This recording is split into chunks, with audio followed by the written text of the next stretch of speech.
அஸ்ஸலாமு அலைக்கும் வரஹ்மத்துல்லாஹி பரகாத்துஹு. அல்ஹம்துலில்லாஹி ரப்பில் ஆலமீன். அஸ்ஸலாத்து வஸ்ஸலாமு அலா ரசூலிஹில் அமீன் வ அலா ஆலிஹி வ ஸஹ்பிஹி அஜ்மஈன். அம்மா பஅத். யா அய்யுஹல்லதீன ஆமனுத்தகுல்லாஹ ஹக்க துகாத்திஹி வ லா தமூதுன்ன இல்லா வ அன்தும் முஸ்லிமூன். அளவற்ற அருளாளனும் நிகரற்ற அன்புடையவனுமாகிய எல்லாம் வல்ல ஏக இறைவன் அல்லாஹுவை போற்றி வணங்கி துதித்தவனாக ஆரம்பம் செய்கின்றேன். வரக்கூடிய 10 மாதங்களுக்கு அல்லது ஒரு வருடத்திற்கான திட்டம் தீட்டப்பட்டு 10 வகுப்புகளாக ஏற்பாடு செய்யப்பட்டிருக்கக்கூடிய ஒரு நிகழ்ச்சியில் அதனுடைய இன்ட்ரடக்ஷன் பார்ட்டில் நம்ம இருந்துக்கிட்டு இருக்கிறோம். So my lecture will be in English as well as in Tamil, inshallah. Okay? Are you comfortable with that? Right. You should be comfortable with that. ஏன்னா லாங்குவேஜ் இஸ் த லேர்னிங். கல்வி அப்படின்னு சொல்ல நாலேஜுங்கிறது language தான் first.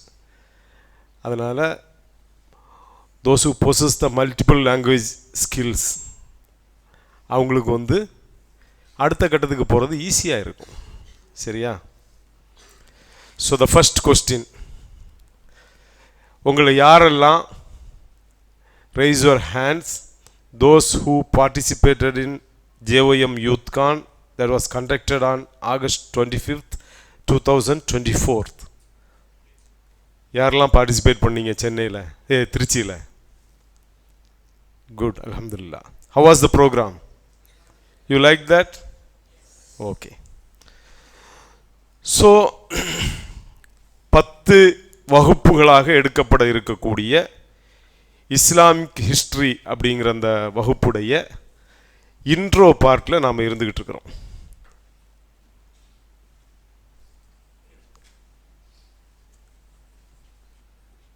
Stuck ஆயிடுச்சோ? Okay fine.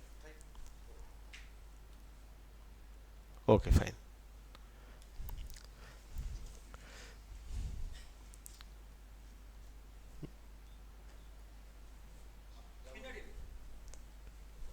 Okay okay okay. Why is it important to study the history? யாருக்காவது சொல்ல முடியுமா? History படிப்பது, வரலாறை படிப்பது, அதனுடைய முக்கியத்துவம், ஏன் ஹிஸ்ட்ரியை நாம் படிக்கணும்? Why should we dedicate our energy and time to study the history? யாராவது சொல்லலாமா? யாராவது ஒரு ஆள் just try, have a try. This is going to be a conversation. Come on. Good. Good. So this lecture, it's going to be simple question answer. I will be asking some questions. I will be checking your knowledge, giving some anecdotes, சின்ன தகவல்கள், குறுந்தகவல்களை உங்களுக்கு தந்து உங்கள்கிட்ட ஒரு சில பதில்களை எதிர்பார்த்து ஒரு சில தகவல்களை தரக்கூடிய ஒரு இன்ட்ரோ பார்ட் தான் இன்றைக்கி நடக்குது. இந்த மேப் நீங்கள் பார்க்குறீங்க பார்த்தீங்களா? 632வது ஆண்டுடைய மேப் இந்த மேப்பு. இதில் 3 சாம்ராஜ்யங்கள் சொல்லப்பட்டிருக்குது. எதெல்லாம் சொல்லுங்க? சசனித், இஸ்லாமிக் எம்பையர், பைசாந்திய எம்பையர். அதாவது ரோம, பாரசீக, இஸ்லாமிய பேரரசுகள் சொல்லப்பட்டிருக்குது. எந்த வருஷம்? 632. இந்த வருஷத்தில் என்ன நடந்தது? சமோன் யாரு? முகம்மது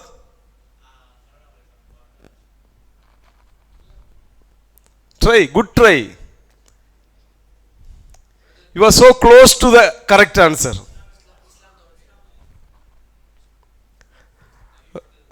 ரசூலுல்லாஹி ஸல்லல்லாஹு அலைஹி வஸல்லம் மரணித்த வருஷம். பிறக்கக்கூடிய வருஷத்தில் இஸ்லாமிக் எம்பையர் எப்படி இருக்கும்? Why are you not using your logical skills? பிறக்கும்போது எப்படி இஸ்லாமிய பேரரசு இருக்கும்? ரசூலுல்லாஹ் பிறக்கணும்,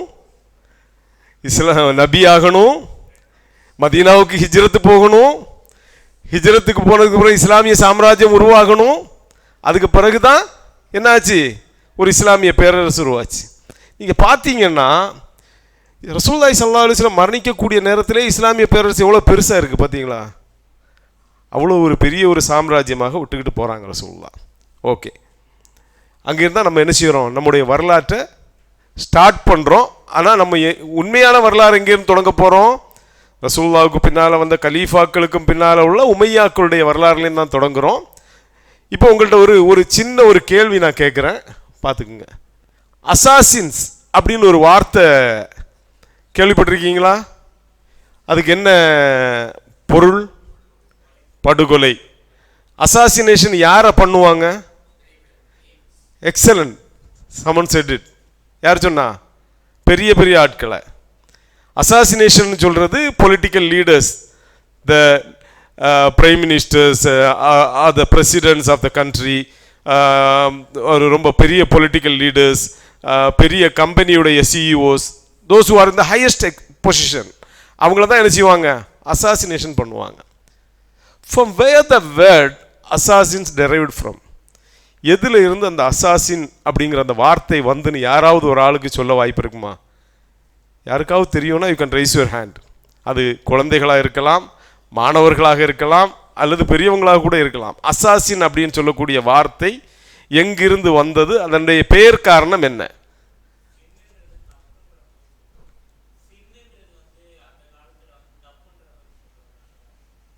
no, good guess but no. சமன்.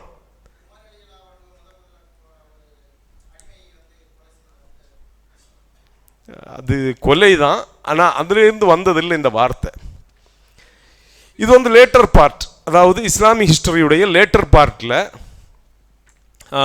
உமையாக்களுடைய காலத்துக்கு பிறகு அப்பாசியாக்களுடைய காலம், அந்த காலம் நடக்கக்கூடிய நேரத்தில் வேறொரு பேரரசு தோன்றுகின்றது, செல்ஜுக் எம்பையர் அப்படின்னு சொல்லுவாங்க.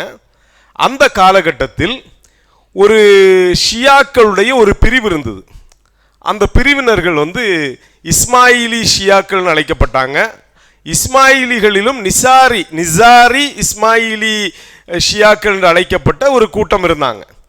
அந்த கூட்டத்தினர்கள் என்ன செய்தாங்கன்னா, செல்ஜுக்கு சாம்ராஜ்யத்துடைய சுல்தான்கள் அல்லது மிகப்பெரிய உயர் பதவியில் இருக்கக்கூடிய தலைவர்களை குறிவைத்து பகிரங்கமாக வெட்ட வெளியில் கொலை செய்ய தொடங்கினாங்க. அது என்ன செய்வாங்க? திடீர்னு வருவாங்க, மக்களுக்கு மத்தியில் அரசர்கள் இருக்கக்கூடிய நேரத்தில், தனியாக இருக்கும்போது இல்லை, மக்களுக்கு மத்தியில் அரசர்கள் இருக்கக்கூடிய நேரத்தில், மக்களுக்கு மத்தியில் ஆட்சியாளர்கள் இருக்கக்கூடிய நேரத்தில் அவங்க வருவாங்க, கொல்லுவாங்க, அவங்களையும் என்ன செய்துருவாங்க? ஒரு அரசரை கொன்னா விட்டுருவாங்களா? மக்கள் விட மாட்டாங்க, என்ன செய்வாங்க? அவங்களையும் கொன்னுருவாங்க. இப்படி ஒரு கூட்டம் செயல்பட்டது. இந்த கூட்டத்தை எப்படி அழைக்கப்பட்டாங்கன்னா, அதை கீழே எழுதியிருக்கிறேன் பாருங்க, ஹஷாஷின்னு அழைக்கப்பட்டார்கள் அவங்க. இதுதான் அசாசின் அப்படின்னு சொல்லக்கூடிய. ராஜீவ் காந்தி அசாசினேட்டட், இந்திரா காந்தி அசாசினேட்டட்லாம் இன்னைக்கு நம்ம சொல்றோமா இல்லையா? அந்த வார்த்தை உருவாகக்கூடிய காரணம் இது. வரலாறு படிக்கலைன்னா எப்படி தெரியும்? சிம்பிளா ஒரு சில கேள்விகளை நான் கேட்குறேன், இது எப்படி நமக்கு வரலாறு படிக்கலைன்னா தெரியும்? வரலாறு படித்தால் வரலாறுல நிறைய செய்திகள் நமக்கு படிக்க வேண்டிய செய்திகள் இருக்கின்றது என்பதற்காக சொல்றேன். சரியா? 12வது அத்தியாயத்துடைய 3வது வசனம். 12வது அத்தியாயம் என்ன அத்தியாயம்னு சொல்லுங்களேன்? சூரா யூசுப். மாஷா அல்லாஹ்.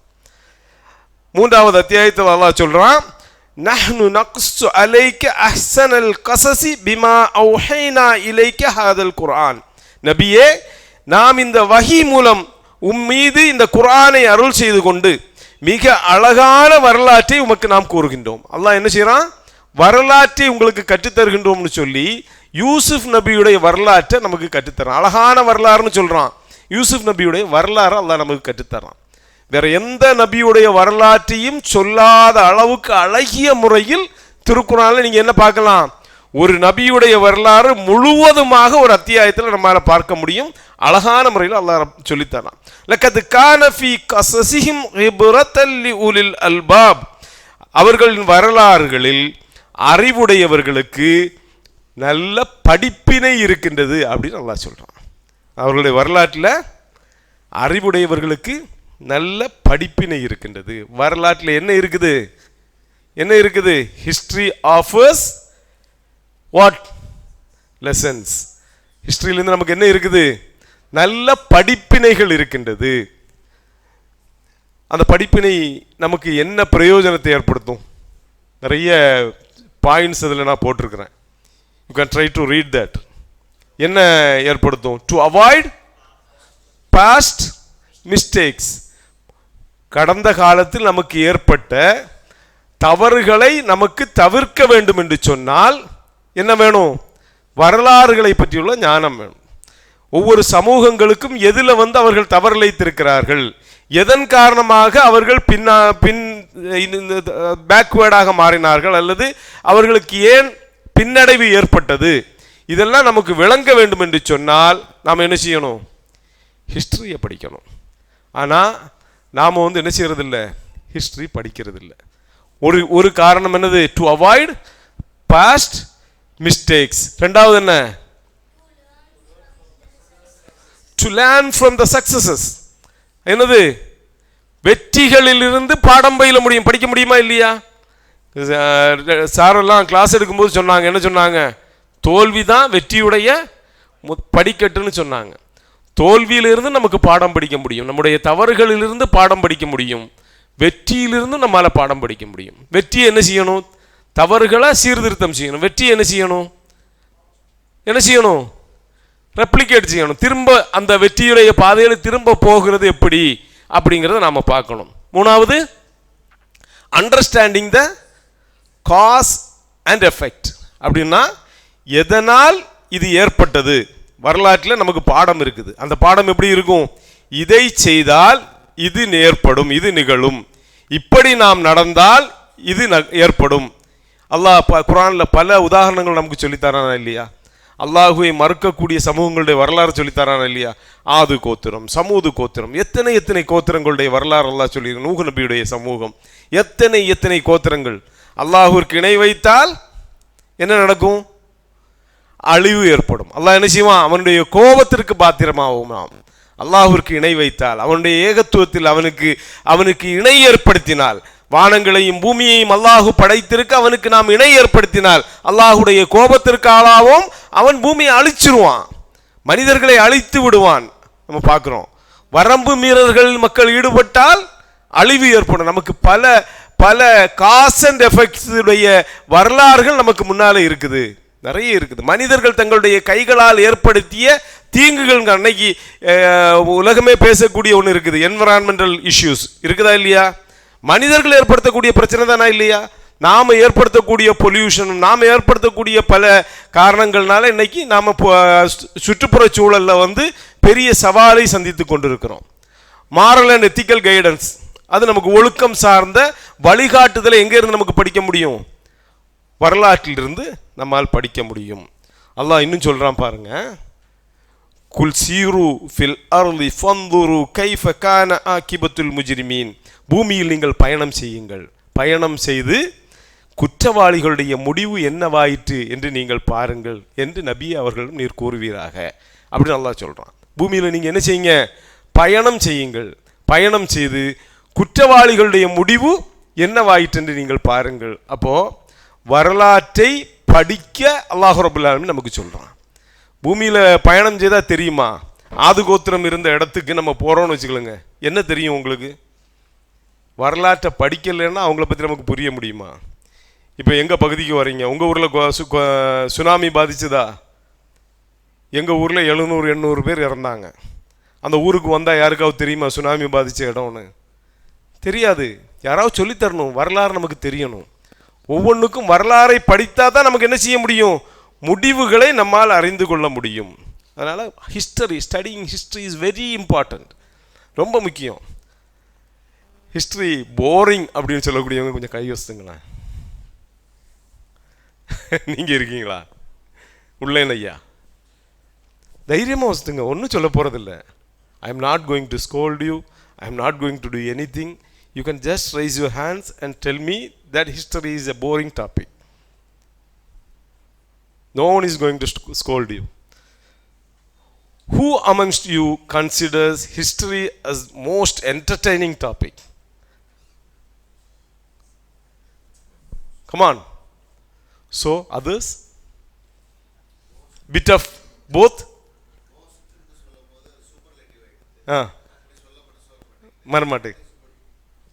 அப்போது ஹிஸ்ட்ரி இஸ் குட்னு சொல்கிறவங்க எத்தனை பேர் இருக்கிறீங்க? கமான். Good good good. எங்களுக்கு நான் படிக்கக்கூடிய நேரத்தில் ஹிஸ்ட்ரி ஜாகிரஃபி அப்படின்னு ஒரு டாபிக் இருந்தது. இன்றைக்கெல்லாம் நீங்கள் சோசியல் சயின்சஸ்ன்னு படிக்கிறீங்க, ஹிஸ்ட்ரி ஜாகிரஃபின்னு படித்தோம். நான் ஒரு 40 மார்க்ஸ் எடுப்பேன் அந்த டாப்பிக்கில். 39 ஹிஸ்ட்ரியில் எடுப்பேன், 1 மார்க்கு ஜாகிரஃபியில் எடுப்பேன். அப்படி பாஸ் ஆயிரும் அந்த கோர்ஸ். அன்னைக்கு எனக்கு ஹிஸ்ட்ரின்னு சொன்னால் ஒரு அது ஒரு ஒரு மோஸ்ட் இன்ட்ரெஸ்டிங் டாப்பிக்காக எனக்கு இருந்தது. ஹிஸ்ட்ரி ஒரு என்னை வந்து உற்சாகப்படுத்தக்கூடிய ஒரு இதாக இருந்தது. சரி, நமக்கு ஒரு ஒரு கொஸ்டின் ஆன்சர் செஷனுக்கு போவோம். ஒரு just I want to ask you about something. ஒரு ஆப்பிள் விழுது பார்க்குறீங்களா? சரி, who first discovered the gravity? புவியீர்ப்பு விசையை கண்டுபிடித்த அறிஞர் யார்? கை யோசித்துங்க. யாருக்கெல்லாம் தெரியும் கை யோசித்துங்க. Come on come on. யாரு கண்டுபிடிச்சது? யாரு? Isaac Newton. யாராவது மாற்று கருத்து சொல்லக்கூடியவங்க யாராவது இருக்கிறீங்களா? யாரும் இல்லை. எல்லாரும் ஐசக் நியூட்டன்ல இருக்கிறீங்க. 100%. 1, 2, 10, 20, 30, 40, 90, bit of both. Nobody. Everyone is confident. Right? யாராவது ஒரு ஆள்? யூ யாரு? குட். பேரு தெரியல.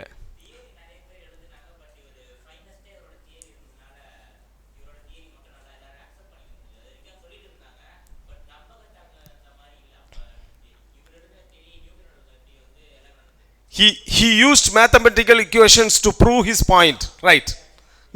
Good explanation. But Isaac Newton, his theory of gravity was published.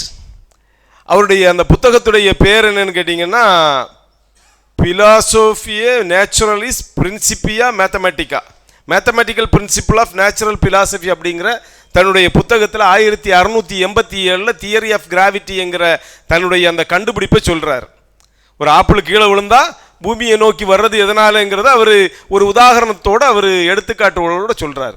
Theory of கிராவிட்டியை கண்டுபிடிச்சது அவர் தான் அப்படின்னு உலகம் என்ன சொல்லுது.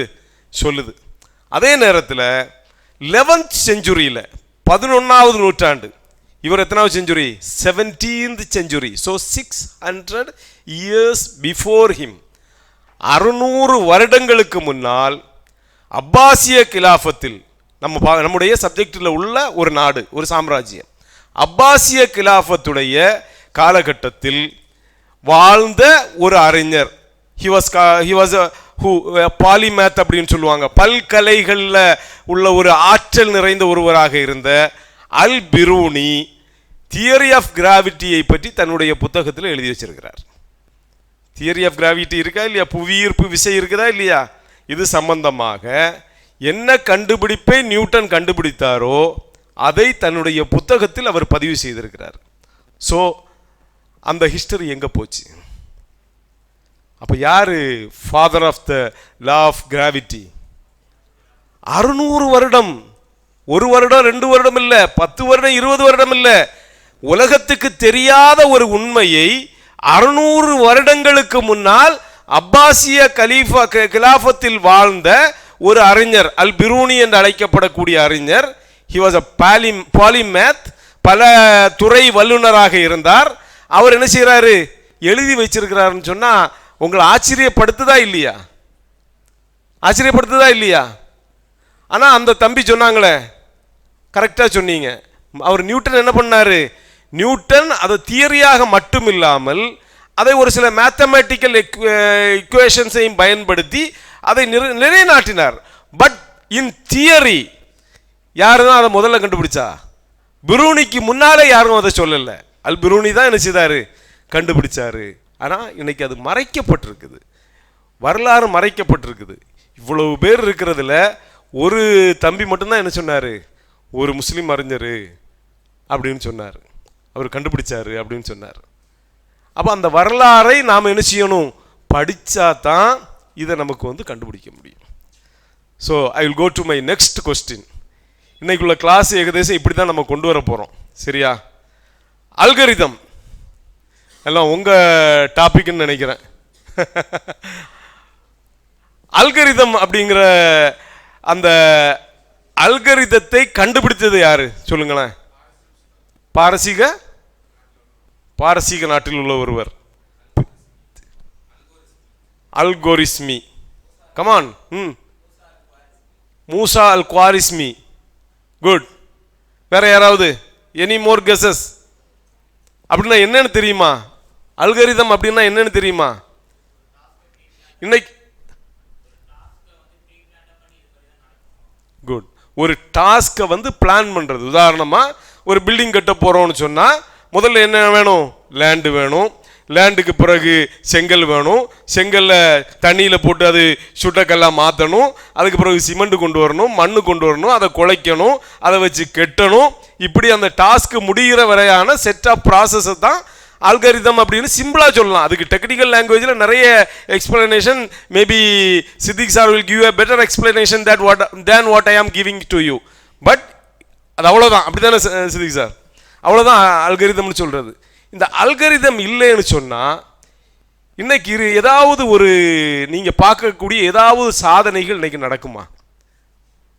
Algorithm it is behind the artificial intelligence. Yes or no? Yes. Algorithm is behind bitcoin. அந்த பிட்காயின்னா தெரியுமா இல்லையா? பிட்காயின் அந்த அதற்கு பின்னால வந்து அல்கரிதம் இருக்குது. S or no? டெய்லி நம்ம வந்து ஃபேஸ்புக் யூடியூப் இல்லாமல் நம்மளால வந்து தூங்கக்கூட முடியறதில்ல. There is an algorithm behind it. Yes or no? So without algorithm nothing. There is nothing. இன்னைக்கு ஒர்த்வைலாக நீங்கள் நினைக்கக்கூடிய எதுவுமே இல்லை அல்கரிதம் இல்லாம. How it was possible? Some 900 years ago, a person called Musa al-Khwarizmi, he came with such an invention that we are celebrating today. அல்கரிதம்ங்கிற பேர் எங்க இருந்து வந்து தெரியுமா உங்களுக்கு? அவருடைய பேர் என்னது? அல்காரித்மி அப்படின்னு அவருடைய பேரை லாட்டினைஸ் செய்தாங்க. அல்காரித்மின் அந்த பேர் தான் இன்னைக்கு அல்கரிதத்துக்கு வந்திருக்குது. அல்ஜிப்ராவுடைய எல்லாத்துடைய பின்னால் அவர் இருக்கிறாரு. பல துறை வல்லுநராக இருந்தார்.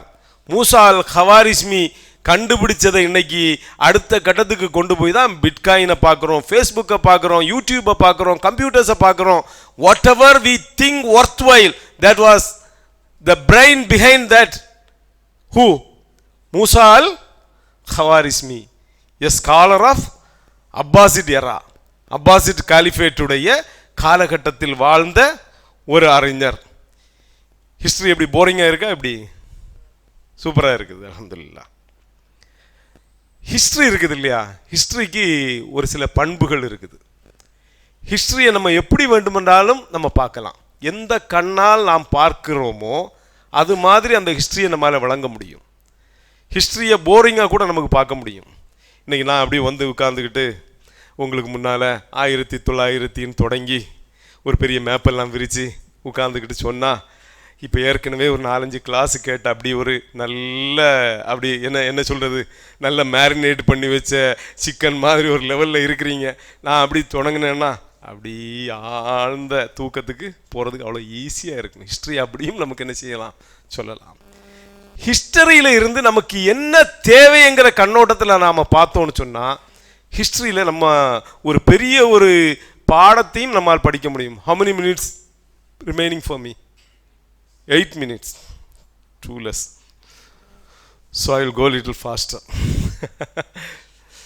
அபூபக்கர் ரலியல்லாஹு அன்ஹு வந்து கேள்விப்பட்டிருக்கிறீங்களா? யாரு? 2ஆம் கலீஃபாவா? முதல் கலீஃபா. கலீஃபான்னா பிரதிநிதி, ரசூலுல்லாஹ்வுடைய பிரதிநிதி, முதல் கலீஃபா. அபூபக்கர் ரலியல்லாஹு அன்ஹு அப்படின்னு சொன்னா உங்களுடைய மனசுல ஒரு சில தோற்றங்கள் வரும். சித்திக், ஓகே, உண்மையாளர், உண்மைப்படுத்தக்கூடியவர். அடுத்தது அவரை பத்தி சொல்லும் போது உங்களுக்கு மனசுல என்ன மாதிரி யார் உங்களுக்கு ஞாபகத்துக்கு வர்றார்? இப்போ காலித் பின் வலீத் அப்படின்னு நான் சொல்றேன், உங்களுக்கு என்ன ஞாபகத்துக்கு வரும்? போர் வீரர், excellent, a great commander who never tasted defeat in the battlefield. ஒரு பேட்டில் ஃபீல்டில் தோல்வியை சந்திக்காத ஒரு படை தளபதி. செங்கிஸ்கானும் காலித் பின் வலீதும் மிகப்பெரிய வரலாறு அது. காலித் பின் வலீதுன்னு சொன்னாலே ஒரு படை வீரனுடைய படை தளபதியுடைய ஞாபகம் வரும். அபூபக்கர் சித்திக்னு சொன்னா உங்களுக்கு என்ன ஞாபகம் வரும்? சொல்லுங்க, try. Close companion of prophet Muhammad, ஒரு நல்ல நண்பரை ஞாபகத்துக்கு வரும். கமான், அடுத்தது. ரொம்ப சாஃப்டான ஒரு மனிதர். குட். வேற? கொடை வள்ளல். குட். வேற? ஷிர்க் வைக்காத மனிதர். Good, very good, very good. You are the best student today. Come on. வேற? வேற? சரி, உமர் ரலியல்லாஹு அன்ஹு பற்றி நினைக்கும் போது உங்களுக்கு என்ன ஞாபகத்துக்கு வரும்? தைரியமானவர், ரோசம் கொண்டவர், கோபக்காரர். அடுத்தது, சிறந்த ஆட்சியாளர். வருமா இல்லையா? இரண்டாம் கலீஃபா. குட். அபூபக்கர் ரலியல்லாஹு அன்ஹு பற்றி நினைக்கும் போது அவரை ஒரு சிறந்த நிர்வாகியாக உங்களை எத்தனை பேர் பார்க்குறீங்க? ஒரு கையை ஒத்துங்களா. அப்படி ஒரு சிறந்த நிர்வாகி, சிறந்த தலை சிறந்த நிர்வாகியாக அபூபக்கர் ரலியல்லாஹு அன்ஹு பார்க்கக்கூடியவங்க எத்தனை பேர் இருக்கிறீங்க? யாருமே நீங்க சொல்லலையே. ஏன் நீங்க சொல்லல? கேள்விப்படல. கேள்விப்படல. That's good. எத்தனை வருஷம் ஆட்சி செய்தாங்க தெரியுமா உங்களுக்கு? 2-2.5 வருஷத்துக்கு உள்ளால ஆட்சி பண்ணாங்க. ஒரு குறுகிய ஆட்சி காலம். எவ்வளவு சவாலை சந்திச்சாங்க தெரியுமா அபூபக்கர் சித்திக் ரலியல்லாஹு அன்ஹு? அபூபக்கர் சித்திக் ரலியல்லாஹு அன்ஹு சந்தித்த சவால்களை ஒரு மலை முகடில் வைத்தால் அந்த மலை சுக்கு நூறாக போய்விடும் என்று ஆயிஷா உம்மா சொல்லக்கூடிய அளவிற்கான மிகப்பெரிய சவால்களை அபூபக்கர் ரலியல்லாஹு அன்ஹு சந்திச்சாங்க. முதல் சவால் என்ன? ரசூலுல்லாஹி ஸல்லல்லாஹு அலைஹி வஸல்லம் மரணம். மதீனா சந்தித்த மிகப்பெரிய மகிழ்ச்சியான நாள் எதுவென்று கேட்டால், அல்லாஹுடைய தூதர் ஸல்லல்லாஹு அலைஹி வஸல்லம் தன்னுடைய அந்த வாகனத்தில் மதீனாவிற்குள்ளாக நுழைந்த நாளைத்தான் மதீனா சந்தித்த மிகப்பெரிய மகிழ்ச்சியுடைய நாள். எந்த நாளில் அன்னார் மரணம் அடைந்தார்களோ அதுதான் மதீனாவுடைய கவலைக்குரிய சோகத்திற்குரிய நாளாக இருந்தது. அந்த சோகம் அது மக்கள் சந்திக்காத, உலகம் சந்தித்த பேரிடர் அல்லாஹுடைய தூதருடைய மரணம். அந்த பிரச்சனை இருந்தது. அதை தொடர்ந்து எத்தனை பிரச்சனைகள். இஸ்லாத்தில் ரசூலுல்லாஹ் மௌத்தான உடனே இஸ்லாத்திலிருந்து வெளியில போயிட்டாங்க. நிறைய பேர் போய் கலகக்காரர்களாக மாறினாங்க. ஜக்காத்து தரமாட்டோம்னு சொல்லி ஒரு கூட்டம் போர் செய்யறதுக்கு தயாராகிறாங்க. ஜக்காத்து தரமாட்டேன்னு சொல்றாங்க. ஒரு புறம் பார்த்தீங்கன்னா போலி தீர்க்கதரிசிகள், போலி நபிமார்கள், முசைலமத்து கத்தாபை போன்ற போலி தீர்க்கதரிசிகள், சஜாவை போன்ற பெண் தீர்க்கதரிசிகள், எத்தனையோ பேர். இப்படி பலரும் பல சிக்கல்களை சந்தித்த அபூபக்கர் சித்திக் ரலியல்லாஹு அன்ஹு அதை எப்படி எதிர்கொண்டாருங்கிறதுல இருக்குது அவர் ஒரு நிர்வாகியா இல்லையாங்கிறது. அபூபக்கர் ரலியல்லாஹு அன்ஹுடைய 2.5 ஆண்டு கால அந்த ஆட்சியை மட்டும் நீங்க எடுத்துட்டீங்கன்னா, ராஷிதூன் கேலிஃபேட்லேருந்து அதை எடுத்து மாத்திட்டீங்கன்னா எதுவுமே இருக்காது. இஸ்லாமிய பேரரசு சின்னாபின்னமாக மாறி இருக்கும். நான் ஏற்கனவே ஒரு மேப்பு காமிச்சனா இல்லையா? 2 பேரரசுகள் வல்லூர்களை போன்று பாரசீகவும் ரோமாபுரியும் காத்து நிற்கக்கூடிய நேரத்தில் அபூபக்கர் சித்திக் ரலியல்லாஹு அன்ஹுடைய தலைமையில் மதீனாவில் இருந்து ஒன்றின் பின் ஒன்றாக படைகள் புறப்பட்டு கொண்டே இருந்தன. பெரிய படைகள், சிறிய படைகள் என்று புறப்பட்டு கொண்டே இருந்தன. ஒவ்வொரு எதிரிகளையும் களத்தில் சந்திக்கக்கூடியவர்களாக முஸ்லிம்கள் புறப்பட்டு போய்கொண்டே இருந்தார்கள். துன்பங்கள், துயரங்கள் எல்லாவற்றையும் மறந்தவர்களாக, அல்லாஹ்வின் மீது மட்டும் நம்பிக்கை கொண்டவர்களாக, வெற்றி எங்களுக்குத்தான் என்கின்ற உறுதியான நம்பிக்கையோடு ஒன்றன் பின் ஒன்றாக படை புறப்பட்டு சென்றது. அந்த படைகளுடைய அந்த மேனேஜ்மெண்ட் இருக்குது பார்த்தீங்களா? உண்மையான வரலாறை படித்து பாருங்க. அபூபக்கர் சித்திக் ரலியல்லாஹு அன்ஹுடைய வரலாறை படித்து பாருங்க. அவருடைய அந்த லாஜிஸ்டிக்கை படித்து பாருங்க. படைகள் அனுப்பக்கூடிய நேரத்தில் இந்த இடத்துல நீங்கள் போங்க, இன்னும் ஆளை சந்திங்க, இவர்களோட போர் செய்யுங்க, போர் செய்துக்கிட்டு நீங்கள் முடித்த உடனே இந்த இடத்துல வாங்க, அவர் இந்த இடத்துக்கு வருவார், அவரோட இணைஞ்சிக்குங்க, நீங்கள் 2 பேரும் சேர்ந்து இன்னாரை சந்திங்க, இந்த இடத்துக்கு போங்க. இப்படி அந்த மேனேஜ்மெண்ட் பண்ணாங்க பாருங்க. சுப்ஹானல்லாஹ். அப்படி ஒரு மேனேஜ்மெண்ட்டே உலகத்தில் எந்த படை தளபதியும் செய்திருக்க மாட்டான். மதீனாவில் இருந்து கொண்டு அந்த 2.5 ஆண்டு காலத்தில் ஒரு அடித்தளம் அமைத்தார்கள். உலகம் மெச்சக்கூடிய மிகச்சிறந்த ஒரு ஆட்சியுடைய அடித்தளம் அமைத்தார்கள் அபூபக்கர் சித்திக் ரலியல்லாஹு அன்ஹு. அவரை ஒரு நிர்வாகி என்கின்ற கோணத்தில் அவருடைய வரலாறு நீங்க அணுகி பாருங்க. சுப்ஹானல்லாஹ், நம்ம என்ன செய்யும், மயிர்கூச்சரிய செய்யக்கூடிய ஒரு மகத்தான வரலாறுக்கு சொந்தக்காரர். தனியாக நான் பேசியிருக்கிறேன் அந்த செய்திகள்.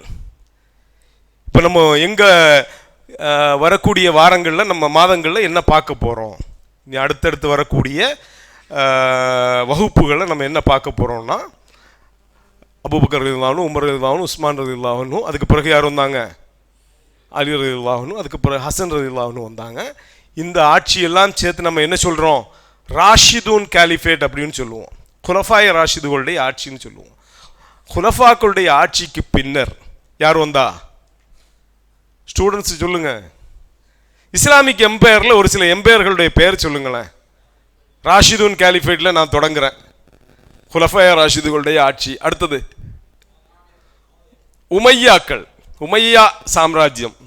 அடுத்தது முகல் சாம்ராஜ்யம், அப்பாசிய சாம்ராஜ்யம். கமான், மங்கோலியர்கள் முஸ்லீம்கள் இல்லை, அதுக்கு பின்னால் முஸ்லீம் சாம்ராஜ்யமாக மாறினாங்க. இல்கனைட் அந்த மாதிரி பல சாம்ராஜ்யங்கள் முஸ்லீம் சாம்ராஜ்யமாக மாறிச்சது. நிறைய இருக்குது, நிறைய மம்லூக்குகள் இருக்கிறார்கள். மம்லூக்குடைய சாம்ராஜ்யம் இருந்தது, செல்ஜுக்குடைய சாம்ராஜ்யம் இருந்தது, ஜங்கி டைனாஸ்டி இருந்தது, ஃபாத்திமிட் டைனாஸ்டி இருந்தது, புயூட் டைனாஸ்டி இருந்தது. பல பல சாம்ராஜ்யங்கள் இருக்கின்றது. வரக்கூடிய காலங்களில் நம்ம என்ன செய்கிறோம், எல்லாத்தையும் என்ன செய்வோம், will be taking a sneak peek. என்ன செய்யறதில்ல, we are not going to into the detailed study mode. அந்த மாதிரி படிக்க போறதில்லை. இந்த வருடத்தில் இன்னாருடைய மகனாக இப்படி பிறந்தார், உங்களை தூங்க வைக்கிற வரலாறு இல்லை. என்ன செய்ய போகிறோம், நான் என்ன இந்த வரலாற்று வகுப்பை வச்சு என்னுடைய மைண்டில் என்ன இருக்குதுன்னு கேட்டிங்கன்னா, நான் ஒரு முஸ்லீம் அப்படின்னு நீங்கள் சொல்கிறதில்ல, I want to make you proud. இப்போவே நீங்கள் அப்படி தான் இருப்பீங்க. யாரெல்லாம் நான் ஒரு முஸ்லீம்னு சொல்கிறதில்ல பெருமிதம் கொள்ளக்கூடியவர்களாக இருக்கிறீங்க, குட். அதை இன்னும் அடுத்த லெவலுக்கு கொண்டு போகிறதுக்காகத்தான் இந்த வரலாற்றை நம்ம அணுக போகிறோம். இந்த வரலாற்றில் சொல்லக்கூடிய செய்திகள் இப்போ எப்படி சொன்னனோ, இந்த மாடலில் சின்ன சின்ன குறும் செய்திகளாக வரலாற்றை என்ன செய்ய போகிறோம், நாம் அணுக போகிறோம். I want to create a wow factor, wonderful factor. அந்த ஹிஸ்ட்ரியை பார்க்கும்போது ஒரு ஃபீல் குட் ஃபேக்டர் உங்களுக்கு தர்றதுக்காக நிறைய நிகழ்வுகள் இருக்குது. அழக்கூடிய நிகழ்வுகள் இருக்கிறது, நம்மை குழப்பக்கூடிய நிகழ்வுகள் இருக்குது, நிறைய நிகழ்வுகள் இருக்கிறது. அந்த நிகழ்வுகளிலிருந்து உங்களுக்கு ஒரு தன்னம்பிக்கையை ஏற்படுத்தக்கூடிய, உங்களை வரலாற்றை ஆர்வத்தோடு அணுகச் செய்யக்கூடிய செய்திகளை மட்டும் உட்படுத்தி என்ன செய்கிறோம், வரக்கூடிய காலகட்டத்தில் நம்ம பார்க்க போகிறோம். ஃபைனலாக ஒரு 2-3 மினிட்ஸ் கிடைக்குமா, 5 மினிட்ஸ் எடுத்துக்கலாமா? ஃபைனலாக ஒரு கொஸ்டின், சரியா?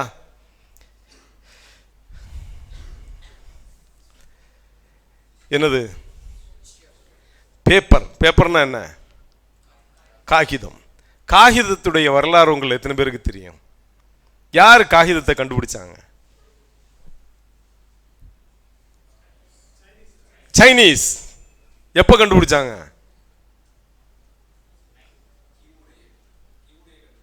கிமுலே கண்டுபிடிக்கப்பட்டது, கிறிஸ்து பிறப்பதற்கு முன்னால். அது 25 முதல் 220 ஆண்டுகளுக்கு இடைப்பட்ட காலகட்டத்தில் ஈஸ்டர்ன் ஹான் அப்படின்னு அழைக்கப்படக்கூடிய சைனா டைனஸ்டியுடைய அந்த ஆட்சி காலகட்டத்தில் பேப்பர் கண்டுபிடிக்கப்பட்டது, காகிதத்தை கண்டுபிடிச்சாங்க. அதுக்கு முன்னால் எதில் எழுதிக்கிட்டு இருந்தாங்க? ஓலை சுவடிகளில், எலும்புகளில், இப்படி பல விதமான இதுகளில் வந்து செய்துக்கிட்டு இருந்தாங்க. அது வந்து ஒரு டைம் கன்சியூமிங் ப்ராசஸாக இருந்து எழுதுறதுக்கான ஓலை சுவடிகளை அப்படி ஓலைகளை எடுத்து எழுத முடியுமா? அதை என்ன செய்யணும், அதை ஆமாம், அதை வந்து பல ப்ராசஸ்கள் செய்ததுக்கு பிறகு தான் எழுது தகுதியாகும். அது அப்போ ஒரு காஸ்ட்லியாக இருந்தது, ஒரு டைம் கன்சியூமிங்காக இருந்தது. ஆனால் சீனர்கள் என்ன செய்கிறாங்க, 25-220 அந்த காலகட்டத்துக்குள்ள அந்த முதல் நூற்றாண்டிலேயே பேப்பரை கண்டுபிடிக்கிறாங்க. பேப்பரை கண்டுபிடிச்சதுக்கு பிறகு என்ன செய்தாங்கன்னா, தங்களுடைய அரசர்களுக்கு, உயர்நிலையில் இருக்கக்கூடியவர்களுக்கு பயன்படுத்தக்கூடிய ஒரு எக்ஸ்க்ளூசிவ் ஐட்டமாக அதை பயன்படுத்தினாங்க. பொதுமக்களுக்கு அது வரல. அப்பாசிய கலீஃபாக்களுடைய ஆட்சி காலத்தில் 751வது ஆண்டில் பேட்டில் ஆஃப் தலாஸ் அப்படின்னு ஒரு போர், தலாஸ் நதிக்கரையில் நடைபெற்ற ஒரு போர் நடக்குது. அந்த போரில் வந்து சைனாவுடைய டாங் டைனாஸ்டிக்கும் அப்பாசிய கலீஃபாக்களுக்கும் இடையில் அந்த போர் நடைபெறுகின்றது. அந்த போரில் சீனர்களுடைய முன்னேற்றத்திற்கு அப்பாசியர்கள் என்ன செய்கிறாங்க, தடையிடுறாங்க. அவங்கள தோக்கடித்து அந்த போரில் சீனர்களில் கைதிகளை கைப்பற்றுறாங்க. கைதிகளாக கைப்பற்றியவர்களில் சிலருக்கு காகிதத்தை உருவாக்கக்கூடிய அந்த டெக்னிக் அவங்களுக்கு தெரிந்திருந்தது.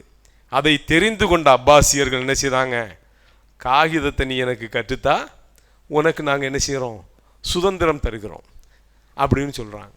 காகிதத்தை கற்றுக்கொள்ளக்கூடிய டெக்னாலஜி யார் படிச்சுக்கிறா, அப்பாசிய டைனாஸ்டியை சார்ந்தவர்கள் படித்துக் கொள்கின்றார்கள். படித்ததுக்கு பிறகு என்ன செய்தாங்க தெரியுமா, அப்பாசிய சுல்தான்களுக்காக அதை பயன்படுத்தலை, கொண்டு போய் அதை அடுத்த கட்டத்திற்கு எடுத்து சென்றார்கள். காகிதத்துடைய 750 அந்த டெக்னாலஜி அவர்களுடைய கைவசம் வந்தது என்று சொன்னால் குறுகிய காலத்திற்கிடையில் என்ன செய்தாங்கன்னா பேப்பரை உருவாக்கக்கூடிய தொழிற்சாலைகளை உருவாக்கினாங்க. அந்த தொழிற்சாலைகளில் பேப்பரை சீனர்கள் உருவாக்குவதை விட அழகான முறையில் உருவாக்கக்கூடிய தொழில் முன்னேற்றத்தை கொண்டு வந்தாங்க. காகிதம் அனைவருக்கும் பொதுவான ஒன்றாக மாற்றப்படுகின்றது.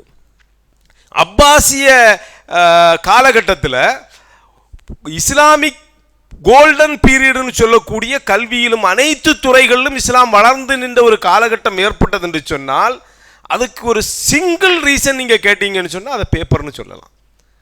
கல்வியை பரவலாக்குவதில் காகிதத்துடைய முயற்சிங்கிறது அது ஒரு பெரிய ஒரு கண்டுபிடிப்பாக இருந்தது. அந்த காகிதத்தை ஒரு டெக்னாலஜி கிடைத்த உடனேயே அதை அடாப்ட் செய்யக்கூடியவர்களாக யார் இருந்தா, இஸ்லாமியர்கள் இருந்தார்கள்.